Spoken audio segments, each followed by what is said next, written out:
Hello, everyone, and welcome back to the Commander's Forge. My name is Andy Bentley, and the Forge is an area for me to talk about Magic, Commander, and anything else. Now, today I will be looking through Foundations to kind of go through some of the cards I'm excited for and places where I might want to use them. But that's going to be the second part of the episode. I want to start with talking about, Universes Beyond. I know Universes Beyond is going to become more prevalent going forward, but I actually had an idea that hit me because I've actually been re-listening to Campaign 1 of Critical Role. And there is enough there between Campaign 1, 2, and 3, the Exandria Unlimited stuff they've been doing, and the, Cataclysm? The 6-shot miniseries that they did with Brandon Lee Mulligan. There is enough lore that you could, if you worked with, Matt Mercer, to, get extra, tidbits of things that are from the past. You could make a full set. You could make maybe a couple of sets. And I don't know, I just had this idea because, they've already done stuff with D&D and they already gave us, the one party from the D&D movie. How hard would it be to make, Vox Machina fit onto a Magic card? Let's take Vax. We'll start with Vax. In the series, Vax starts as a rogue and then makes a deal with the Raven Queen and becomes a paladin. So to facilitate that on a Magic card, he would be a half elf, so, human elf, rogue knight, because we don't have paladin as a creature type, we just use knight. And you go from there. Let's take his twin sister Vex. She starts as a rogue. No. She starts as a ranger and then multi-classes into rogue. So, same kind of thing. She would be a human elf, ranger, rogue, right? And clearly she would do something that makes her bear Trinket, or Trinket could have his own card, Actually, it would make sense to have Trinket have some kind of level up card, because as they progress through the story, he does get, better armor and stuff. Regardless, there's a lot of play with how you could make those cards. I mean, damn, you could even get the players of those characters to kind of go through the nitty-gritty of how they want the cards to work. I don't know. I just think there's a lot of potential there. There's hundreds of characters that Matt himself has created as NPCs. They have all of, their past guests on the show.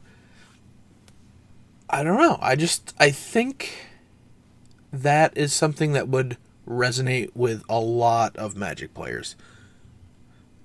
Mostly because I'm pretty sure the Critter community overlaps heavily with Magic players. And it would be a good way, especially with the Legend of Vox Machina basically getting ready for its 4th season, which, if you know anything about Campaign 1, that is end game for them. Now, yes, it does cover a lot of territory, but they were able to squeeze a lot of episodes from the live show into condensed seasons. So, their first season dealt with the Briarwoods, and they wrapped that up rather nicely in one season. And then, from there on, they kind of hit the high points of every mini arc of their campaign. Now, they didn't do the Craghammer part, and I can understand why. So that's just all kind of backstory.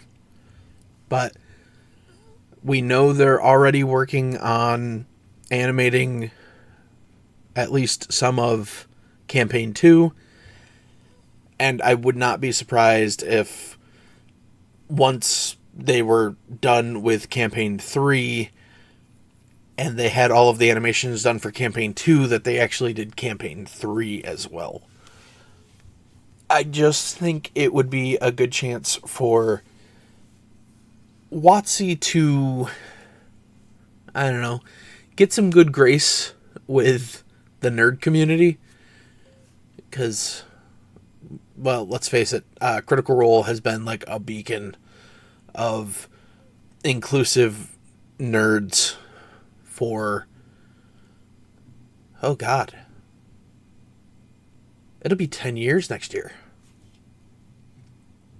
So yeah, for a decade they've been doing this. And I think that's amazing. Anywho, that's about all I'm going to gush about that.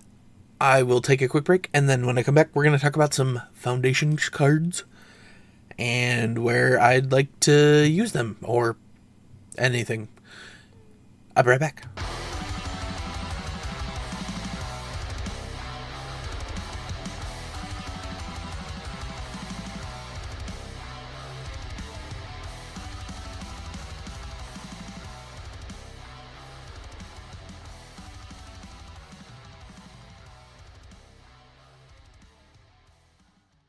And we're back. Now, let's talk about foundations. The thing with foundations is it's kind of like a core set, but not. So, yeah. And it's supposed to be like it comes out in a couple of weeks. And these cards are supposed to be legal and standard until like 2029. So they'll be like the core set that standard is built around, I guess. I don't really know. I don't play standard anymore. I haven't for many years. I look at things through the point of wanting to sling spells in Commander. That said, we're just going to do a fairly... Well, we're going to do a list. I'm going to start with the Sire of Seven Deaths. And yes, part of this is just because it's a 7/7 for 7 with Ward pay 7 life. And I find that kind of funny. But also, it is an Eldrazi. It has First Strike and Vigilance. It has Menace and Trample, Reach, and Lifelink.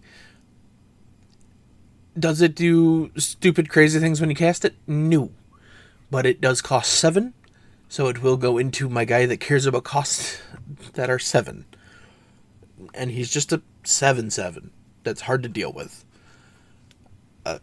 Yeah, that's all I have to say about him. Next up, we have arguably the commander I'm most interested in building, which, if you know me, shouldn't be too surprising considering the amount of mono white decks I've built. But it's Arabo the First Fang, 2 and a white for a 2/2 cat avatar. Other cats you control get +1/+1. And whenever Arabo or another non-token cat you control enters, create a 1/1 white cat creature token. Do you know how many flickering effects there are in white? It's a lot. And, artifacts and stuff. So, even just in Foundations, there's a bunch of cats with enter abilities. Like, Helpful Hunter, 1 and a white for a 1/1 cat. When this creature enters, draw a card. It's stupid, it's innocuous, and it's the kind of card I love to build decks around because I do stupid stuff all the time. Another one in this set is Prideful Parent, which is 2 and a white for a 2/2 cat with vigilance. And whenever this creature enters, create a 1/1 white cat creature token. So the way I envision this deck being built is just play cats, make cats, flicker cats, make cats. Yeah. The deck kind of built itself. Now, there was another one I wanted to talk about, which was the Sky Knight Squire. 1 and a white for a 1/1 cat scout. Whenever another creature you control enters, put a +1/+1 counter on this creature. As long as this creature has 3 or more +1/+1 counters on it, it has flying and is a knight in addition to its other types. So the reason I singled this one out in particular is because if you play him, and then you play like the Prideful Parent, which will come in and make another token, this does not stop you from putting 2 counters on it. So it's going to be very easy to just rack counters on this guy, especially if you have something like Teleportation Circle, where you're just able to exile a thing every end step and then return it. We're definitely going to have fun with this deck. Now, another white card I did want to talk about was Raise the Past. 2 white for a sorcery. Return all creature cards with mana value 2 or less from your graveyard to the battlefield. This, depending on what the mana values of the deck looks like, might make it into there. But there are more particular other places that I think this could be useful, like Linden, which has like 21 drops, I think. I don't know for certain. I'd have to double check the deck list. And then the last white card I want to talk about is Valkyrie's Call. 3 white for an enchantment. Whenever a non-token, non-angel creature you control dies, return that card to the battlefield under its owner's control. With a +1/+1 counter on it, it has flying and is an angel in addition to its other types. So, this is very reminiscent of the Moth from Ikoria, that whenever a creature dies, you brought it back with a flying counter on it. The reason I like this more than that is this is an enchantment, so it's harder to deal with. And, while it's not great for angel decks, it's great for literally anything else. So, like, honestly, it would be good in that cat deck. That's probably where it's going to end up. But moving into blue, starting off, we have the Archmage of Ruins. Or Runes, 3 blue for a 3/6 giant wizard. Instant and sorcery spells you cast cost 1 less to cast, and whenever you cast an instant or sorcery spell, draw a card. Is this maybe a wee bit expensive for my wizard deck? Possibly. But this is the kind of thing I like for Spellslinger decks, is just an additional way to fill your hand with more spells. Speaking of filling your hand with more spells, next up we have Curator of Destinies, 4 blue for a 5/5 Sphinx. This spell can't be countered. It has flying. When it enters, look at the top 5 cards of your library, separate them into a face-down pile and a face-up pile. An opponent chooses one of the piles, put that pile into your hand, and the other into your graveyard. So, this is like a weird fact or fiction, but instead of it working the way fact and fiction does, you look at the cards, you separate them into 2 piles, but they only get to see one of them. And I love doing stuff like this where you're making them take the gamble, and it's also just a 5/5 Sphinx. Now, a wizard that might make it into my wizard deck is the High Fae Trickster. 3 in a blue for a 4/2 fairy wizard with flash, and flying, and you may cast spells as though they had flash. Now, why would I want this in a Spellslinger Wizards deck? Well, not all of my wizards have the ability to come in just when I need them to. Is 4 mana going to be too much for that deck? I don't know without sitting down and looking at it, but it did catch my eye. Now, a card that I know I want to get in a deck is Grappling Kraken. 4 blue for a 5/6 Kraken. It has landfall. Whenever a land you control enters, tap target creature an opponent controls and put a stun counter on it. Is it great? No. But I have the blue commander from, what's it called? It's the one that's under the water. It enters tapped with 9 stun counters on it. Whenever you draw a card on an opponent's turn, you make a tentacle. Anywho, this card fits with that deck. And it's just a stupid Kraken. And I love stupid cards. Now, moving into black. We're starting with the Abyssal Harvester. 1 black for a 3/2 Demon Warlock. It has tap. Exile target creature card from a graveyard that was put there this turn. Create a token that's a copy of it, except it's a nightmare in addition to its other types. Then exile all other nightmare tokens you control. For the most part, I just want this in my demon deck. Part of the whole thing with that deck is to just constantly like reanimate stuff. Well, this is a one-shot reanimate if I don't have anything better. And yeah. Now, I think the black card I'm the most excited for is the stupidest board wipe ever. Blasphemous Edict. 3 black for a sorcery. You can pay black rather than pay this spell's mana cost if there are 13 or more creatures on the battlefield. So you could just pay a black. So, it's like Blasphemous Act, but you get it. Anywho, each player sacrifices 13 creatures of their choice. So yes, they do get a choice. But how often do you know people that have 13 creatures on the battlefield? So it is real stupid. And yeah.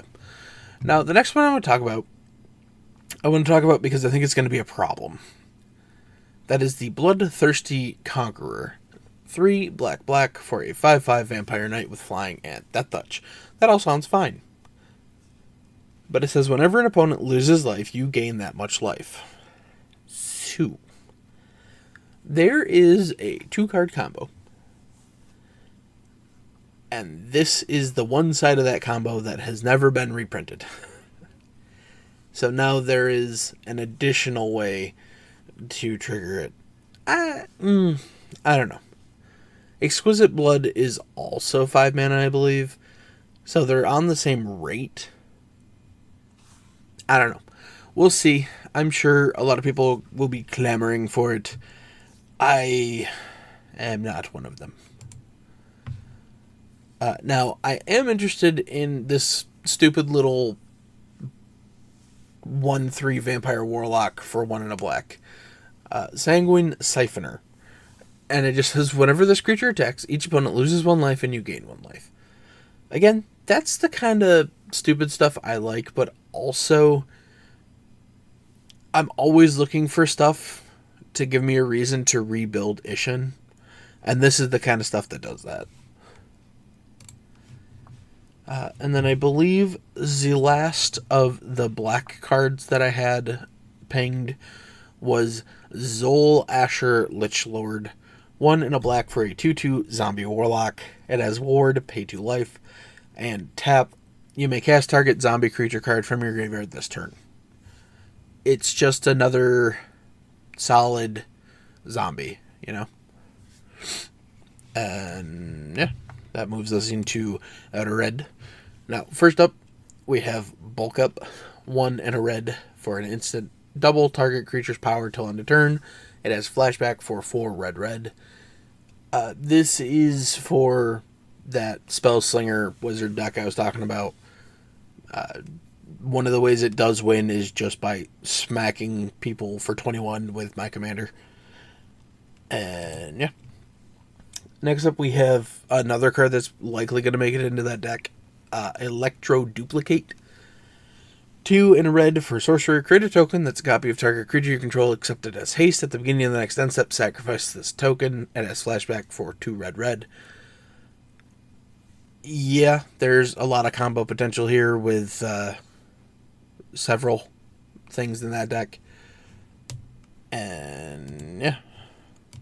Now, next up, I don't know if I want to build this or if I just flagged it because I like these style of cards, but it's Kellen Planar Trailblazer. For a single red, you get a 2/1 Human Fairy Scout.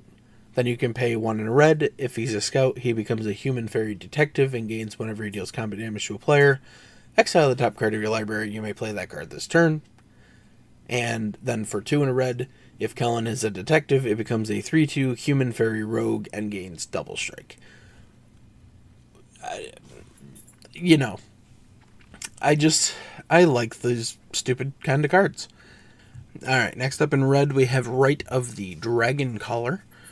4 red red for an enchantment. Whenever you cast an instant or sorcery spell, create a 5/5 red dragon creature token with flying. Don't necessarily think this is going to make it into that Spellslinger deck I was talking about, but I do have a couple other decks that are heavy on instants and sorceries, so this might make it into there. Yeah, that's just some things that might happen. Now, the last red card I want to talk about is Twin Flame Tyrant. 3 red red for a 3/5 dragon with flying, and if a source you control would deal damage to an opponent or a permanent opponent controls, it deals double that damage instead. So yeah, this is the kind of enchantment on a creature card I like and can get behind, unlike the last one. Yeah, so it's just red doing what red wants to do. And that moves us into green, starting with Mossborn Hydra. 2 and a green for a 0/0 Elemental Hydra. It has trample. This creature enters with a +1/+1 counter on it. And then it has landfall. Whenever a land you control enters, double the number of 1/1 counters on this creature. Pretty easy and self-explanatory. Next up, we have yet another addition to Green Lands Commanders, and that is Loot Exuberant Explorer. 2 in a green for a 1/4 Beast Noble. You may play an additional land on each of your turns. And for 4 green and tapping, you may look at the top 6 cards of your library. You may reveal a creature card with a mana value less than or equal to the number of lands you control. From among them, put them onto the battlefield, and then put the rest on the bottom in a random order. So, yes.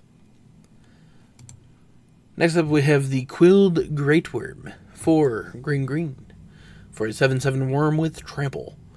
Whenever a creature you control deals combat damage during your turn, put that many +1/+1 counters on it. You may cast this card from your graveyard by removing 6 counters from among creatures you control, in addition to paying its other costs. So, could be difficult to deal with. Grows the team. Yeah. I'm into it. The last green card that's up right now that caught my attention is Sylvan Scavenging. 1 green for an enchantment.